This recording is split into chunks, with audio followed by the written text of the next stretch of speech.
நாம் உயர வேண்டும், பெரிய உச்சத்தை பெற்றுக்கொள்ள வேண்டும், ஒரு பெரிய நன்மையை அனுபவிக்க வேண்டும் என்கின்ற எண்ணம் நமக்கு இருக்க வேண்டும்.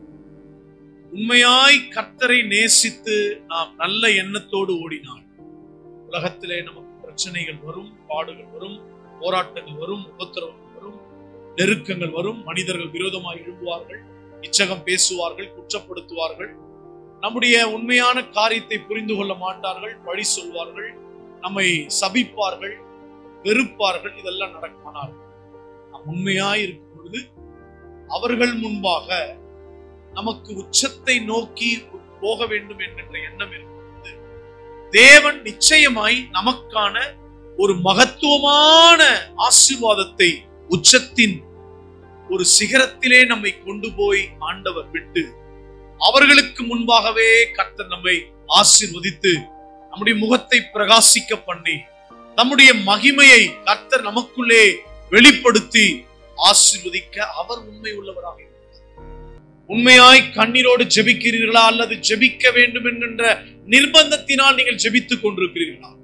உண்மையாய் கர்த்தரை தொழுது கொள்ள ஆலயத்துக்கு ஊழியத்திற்கு வருகிறீர்களா அல்லது ஒரு நிர்பந்தத்தினால் தள்ளப்பட்டு இந்த இடத்துல வந்து அமர்ந்து கொண்டிருக்கிறீர்களா? சில பேர் எல்லாம் ஒரு குறிப்பிட்ட கால அட்டவணை ஏற்படுத்தி கொண்டு நாம் ஒரு 2 அமாவாசைக்கு போய் நாம் பார்ப்போம், ஆண்டவர் நமக்கு ஒரு அற்புதம் செய்வாரா பார்ப்போம். இப்படி ஒரு நம்பிக்கை அற்று, ஆனால் வந்தால் அற்புதம் நடக்குமே என்று அற்புதத்திற்காகவே கிறிஸ்துவை நேசித்து ஓடி வருகிற கூட்டம் உண்டு. அன்புக்குரியவர்களே, நீங்கள் அப்படிப்பட்டவர்களாக நீங்கள் கிறிஸ்துவை உண்மையாய் நேசிக்கிறவர்களாக மாற வேண்டும் என்று கர்த்தர் விரும்புகிறார். இருதயத்திலே இயேசு கிறிஸ்துவை குறித்த அந்த ஆழமான அன்பை நாம் அறிந்து கொள்ள வேண்டும் என்று கர்த்தர் விருப்பப்படுறார். ட்ரெஸ் பண்றதுலையும், கையில காசு வெளியிலே கிடைக்கின்ற புகழ்ச்சி பதவியிலேயும், நம்முடைய மேக்கப், நம்முடைய ஆடம்பரங்கள், நம்முடைய அத்தியாவசிய பொருட்கள், அத்தியாவசியமான காரியங்கள், இவைகளிலேயே கவனம் செலுத்தி அவைகளிலேயே நோக்கமாய் ஓடிக்கொண்டிருக்கிறோம். இயேசுவின் ஆழமான அன்பு புரிதல் நமக்கு இல்லை.